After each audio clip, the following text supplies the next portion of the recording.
Right now, I take the phone call of New York Daily News Frank Isola. He's the most New York I can get right now here on the Rich Eisen Show. How are you, Frank? I tell you what, Rich, there's one thing most of us aren't going to give up, Yeah. and that's our cell phone. That's not an easy thing to give up, right? Well, what if a federal judge says you got to, right? Then he's got to come find me. Maybe I'll leave the country with my cell phone. Oh my That's gosh! almost prized. It's like we treat it like it's almost prized possession. Basically, our entire life is in that phone. Plus, a lot of things we don't want people to know about are probably in that phone as well. So now, it's week 9 of the NFL season, and again, I know you're all over the Knicks as always, but I just saw a lot of Jet fans that were jubilant last night in MetLife. They're 4-5 right now, Frank, but personally, I'm conflicted because I see they're 4-5 with a 38-year-old quarterback. They still don't know if Bryce Petty or Christian Hackenberg can play all 16 games, or the fact that they're just going to ride Josh McCown as long as they have gives you all what they think about who those two quarterbacks are and whether they're viable franchise quarterbacks. And then what's the game plan, even if they do make the playoffs? I'm wondering how folks here in New York have handled that. Well, for one, they should have won the game against New England, or they should have been in a better position to win. They got jobbed on that one bad call, and then obviously they were competitive against Atlanta. So that's back, playing the Super Bowl, the two teams in the Super Bowl at home. They probably should have won both games. But I don't buy all that tanking nonsense. The NFL, it's such a crapshoot taking a quarterback so high. I mean, Brady, what was he, a 6th-round pick? And he's going to go down maybe as the best the greatest quarterback of all time. To me, it's about building a winning culture, which is something they need in New York. So if I were them, to me, you got to go out, try to win every week, and wherever you draft, hopefully your scouting department is smart enough where if there is a quarterback available, kind of like what Houston did with Deshaun Watson. I guess they traded up to get him, but I actually thought that was a pretty smart move. So, you know what? I think you go into every NFL season. What's the lifespan of NFL players, their career? 3 years maybe? To me, every year it's about, trying to win, try to go to the playoffs because, as you know, come on, the draft it's an inexact science. It's really, for the most part, a crapshoot. So I think what the Jets are doing is better than saying, let's just give up on the season. I don't go along with that. And what's the sense about in this town about McAdoo and his viability to stay put as the Giants head coach right now? It doesn't look good. And usually when the players start acting out the way that they did, and I thought a lot of those guys not getting, returning home in time for practice on Monday, they had the off week, and I get it. The weather was bad on Sunday, but when you're a committed team, you make sure that you get back. And I thought that was a bad look, and it just shows it. All it does is lead to the idea that the head coach is not in charge, and when you add the losses to it, it's just a bad look all the way around. I would have to think, unless something dramatic happens, I would have to think that they're going to seriously consider making a coaching change at the end of the season. Well, who would that be? Do you think that there's a short list in John Mara, Steve Tisch, or is Jerry Reese? I don't even know if he'd be the one that would be to decide such a thing. I think that's the first thing that would probably happen. Is Jerry Reese going to be the guy that makes the choice? I wouldn't mind going with your guy. That would be the first phone call I would make. Who, your guy Harbaugh? Michigan. Absolutely. I mean, he's probably not going to take it, but I would call him. Why not? I don't know. I don't know if honestly, I don't. That's such a a topic that everybody always has in the front of their mind. I mean, Harbaugh is making a nice chunk of change sitting there with his dad living next door, and his kids growing up just like he did, watching dad coach the Michigan Wolverines. I don't know how why he would leave Michigan, quite frankly. No, I understand that, but that would be the first phone call I would make. It's like the same thing with the Knicks. Every time they've had, they're changing management, my first phone call would have been to Pat Riley in Miami. I don't think that Miami would let him go. I don't think that Pat Riley would take the job, but why wouldn't you call him? Why wouldn't you go after one of the best guys? The worst he can do is say no, and I think I agree with you. I don't think Jim Harbaugh would leave Michigan, especially this early into his run. I think he's committed there. And I mean, come on, the guy's smart enough where eventually he's going to win a national championship there or come close to winning one. So I don't think he would leave, but I would certainly ask him because we know that he could be successful at this level with, let's face it, there's so much talk about Colin Kaepernick all the time, with a, slightly above average quarterback. He went to, a bunch of NFC championship games, came very close to winning the Super Bowl. So we know that he can succeed in the NFL. Frank Isola, the Daily News here on the Rich Eisen Show. My first call, and again, this is not a Michigan thing here, okay, where I'm like, keep your hands off of my coach. Because if Harbaugh wants to leave at some point and he's got a shot, then, then go with God. If you don't want to stay, then go. But I don't think he's that guy, and I don't want to see him go. But I'm saying that, again, I've said this before, and I'll say it again. If I need a coach in the NFL, first call I make is to David Shaw in Stanford.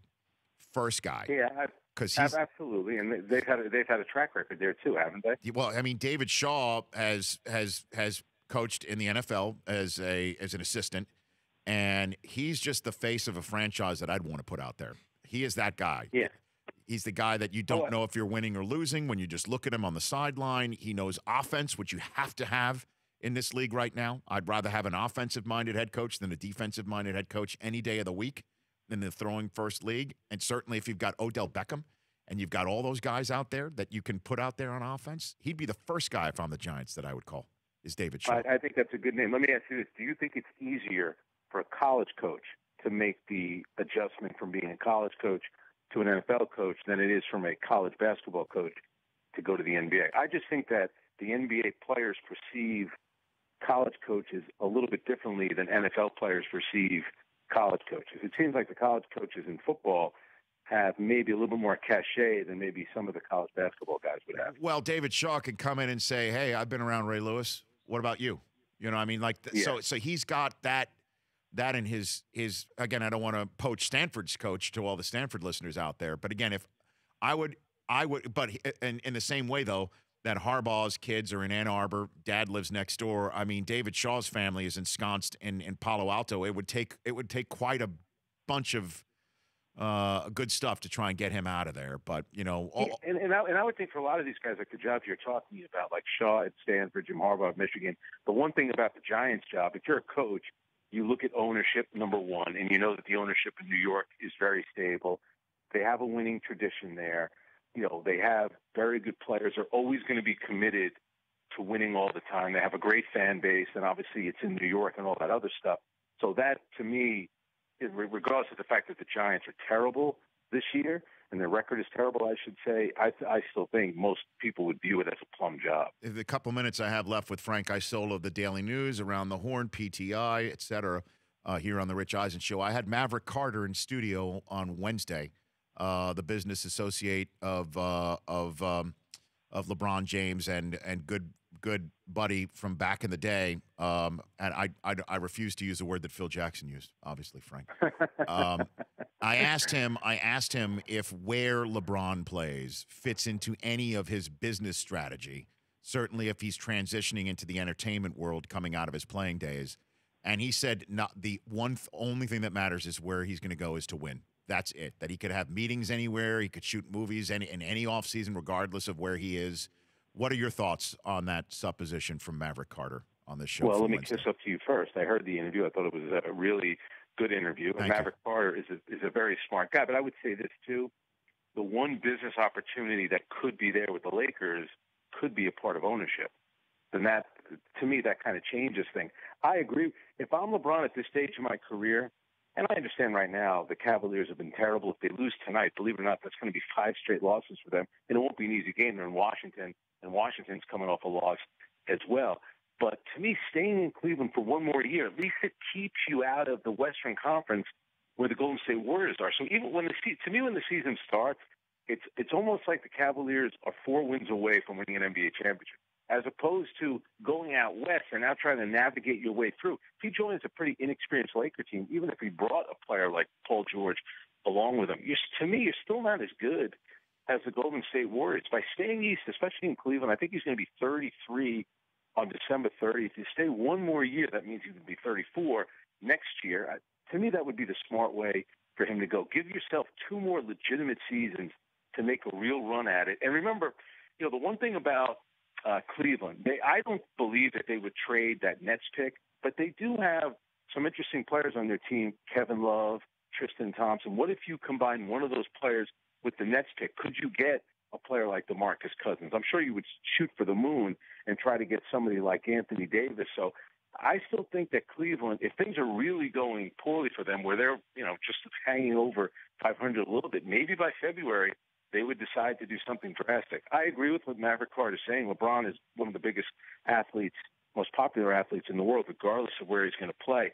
But I do think business factors into it from this standpoint, that if he ends up in L.A. with the Lakers, could eventually he be part of ownership there? Well, first of all, just in a couple minutes I have with you left here, is that legal? Can you do that? Can you offer a player ownership while he's still playing? No, not when he gets there. Oh, but just a wink. I got it. Okay. Yes. And secondly, when you're done playing. But that said, though, why not the Clippers? Because the Clippers have Jerry West sitting there, the Godfather, who whispered in Kevin Durant's ear, and that I'm sure LeBron listens to. And this is my supposition, just sitting on my couch, and also having interviewed Maverick Carter. And as you pointed out, this guy's a brilliant strategist along with LeBron. They're really smart. Why would they want to attach LeBron's brand at the end of his playing career with that of LeVar Ball's? Why would they want to do that? Yeah.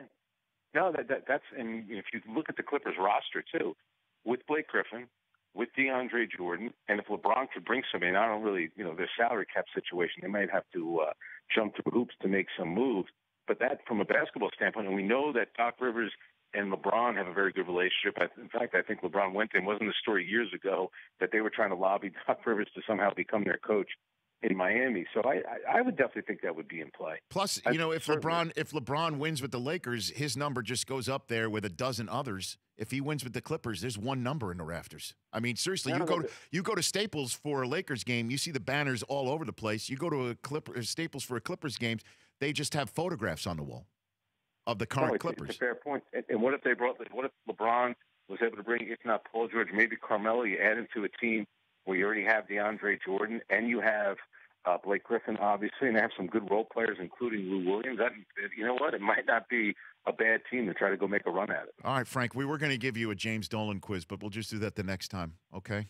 All right. I apologize. I wanted to be there in the it's studio all good. with you. Frank, next time. We're coming back to New York. We're doing 2 shows wrapped around the Titans and Steelers in Pittsburgh, so we'll see you in a couple weeks maybe, okay? All right. I appreciate it. Thanks. That's Frank Isola of the New York Daily News.